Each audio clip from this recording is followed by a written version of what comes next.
నమస్తే, welcome to hashtag you. నేను మీ Rajesh. So ఇవాళ రెండు తెలుగు రాష్ట్రాల్లో కూడా దావోస్ గురించి చర్చ జరుగుతోంది.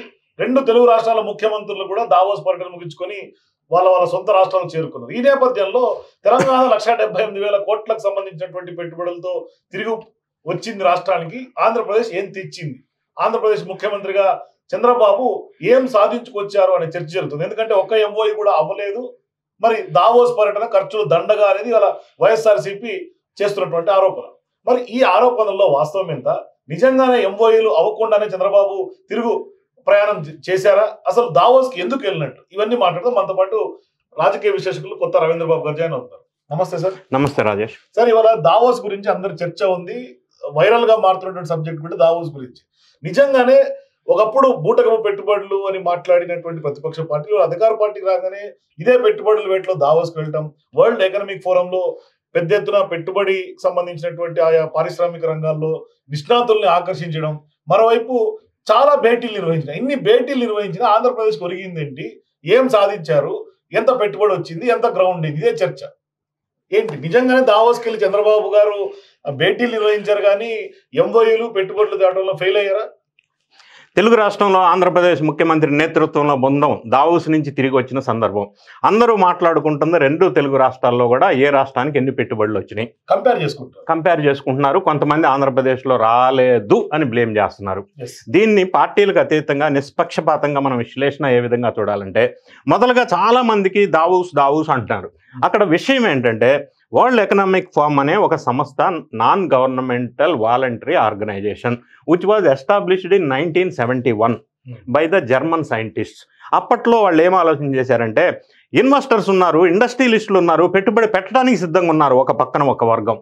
అదేవిధంగా other side of the coin రాష్ట్రాలు కూడా ఇన్వెస్ట్మెంట్లు కావాలా, పెట్టుబడులు కావాలా, ఇండస్ట్రీస్ కావాలా, ఎంప్లాయ్మెంట్ జనరేషన్ కావాలా అని ఎదురు చూస్తుంది. ఈ రెండింటి మధ్య ఒక ఇంటరాక్షన్ కనుక పెట్టినట్టయితే ఏ ఇన్వెస్టర్ అయినా, ఏ ఇండస్ట్రీలు అయినా, ఏ స్టేట్లో బెస్ట్ ఉంది అనేది ఆలోచన చేసుకొని ఒక నిర్ణయం తీసుకొని పెట్టుబడులు పెట్టడానికి అవకాశం కోసం ఏర్పాటు చేయబడ్డ ఒక సంస్థ. సో దావోస్ వెళ్ళిన సందర్భంలో వైఎస్ఆర్ కాంగ్రెస్ పార్టీ వాళ్ళు చేస్తున్న బ్లేమ్కి నేనేమంటానంటే, ఏ పార్టీ అయితే ఇప్పుడు బ్లేమ్ చేస్తుందో అదే పార్టీ 2022 మే 22, 23, 24లో దావోస్ వెళ్ళారు. అప్పట్లో ఉన్న జగన్ రెడ్డి గారు, అప్పట్లో ఉన్న అమర్నాథ్ మినిస్టర్ వెళ్ళారు.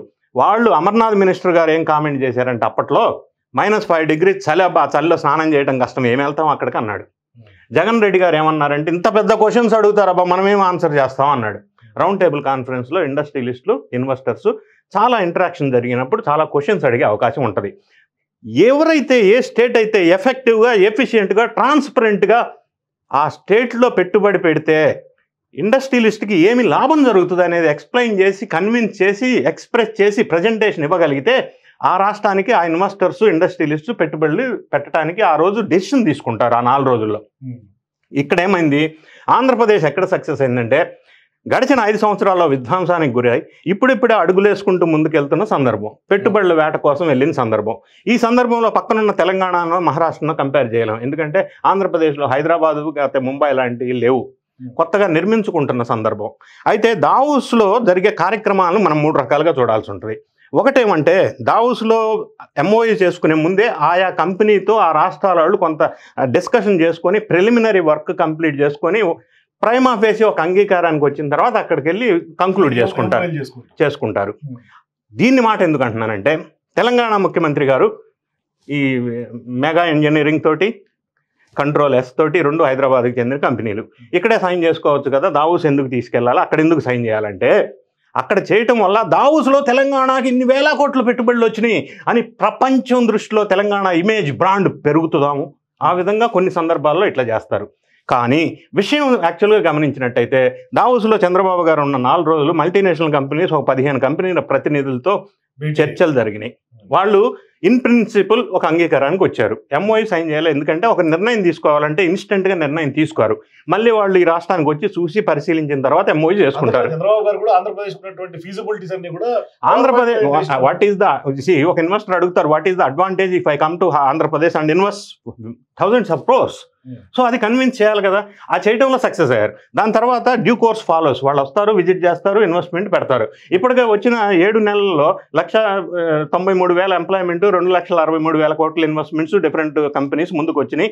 SIPB state level investments promotion board approval అయిపోయింది, క్యాబినెట్ అప్రూవల్ అయిపోయింది, వాళ్ళు గ్రౌండ్ అవటమే తరువాయి. ఇది కాకుండా దావోస్లో ఆయన 15 పెద్ద పెద్ద కంపెనీస్, వెల్స్పన్ కానీ, ఎల్జీ కెమ్ కానీ, కాంగ్నిజెంట్ కానీ, అదేవిధంగా భారత్ ఫోర్జ్ కానీ, ఇట్లా రకరకాల కోకోకోలా కానీ, సిస్కో కానీ, ఇన్ని పెద్ద కంపెనీస్తో ఏకాభిప్రాయంగా ఒక అంగీకారానికి వచ్చారు. ఇన్ ప్రిన్సిపల్ వాళ్ళు నెక్స్ట్ స్టేట్కి వచ్చి ఇన్వెస్ట్మెంట్స్ గురించి ప్రతిపాదిస్తారు.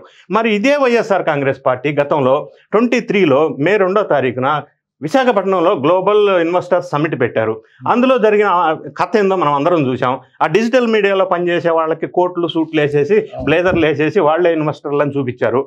అంతవరకు జనం నమ్మారు. తర్వాత లంచ్ దగ్గర వాళ్ళందరూ కొట్టుకుంటుంటే వీళ్ళెవర్రా బాబు వేషధారులాగా ఉన్నారు, ఇన్వెస్టర్స్ కాదని తేలిపోతే డిజిటల్ మీడియాలో పనిచేసే ఎంప్లాయీస్ అని తేలింది. అక్కడ ఇన్వెస్ట్మెంట్స్ ఏమి రాలా. మరి వాళ్ళు ఇప్పుడు ఎన్డీఏ గవర్నమెంట్ విమర్శించే స్థాయి ఎక్కడుంది? అసలు వాళ్ళకి ఎలిజిబిలిటీ ఉందా విమర్శించడానికి? ఇన్ని వేల కోట్ల రూపాయల పెట్టుబడి వేటలో పెట్టుబడులు వరద ఆంధ్రప్రదేశ్కు వస్తా ఉన్న సందర్భం చూసాం. ఆల్రెడీ వచ్చింది. ప్రధానమంత్రి మోడీ గారు వచ్చి 2 లక్షల కోట్ల ఇన్వెస్ట్మెంట్కి శంకుస్థాపనలు ప్రారంభోత్సవాలు చేసిన సందర్భం చూసాం. ఆంధ్రప్రదేశ్కి ఎంత ఇంతకుముందు 5 సంవత్సరాలు విధ్వంసానికి గురైనా ఇప్పుడిప్పుడే ట్రాక్లో పడతా ఉంది. పెట్టుబడులు వెలువ అది అమరావతికి కానీ పోలవరానికి కానీ పెట్టుబడులు విపరీతంగా వచ్చిన సందర్భం మనం చూసాం.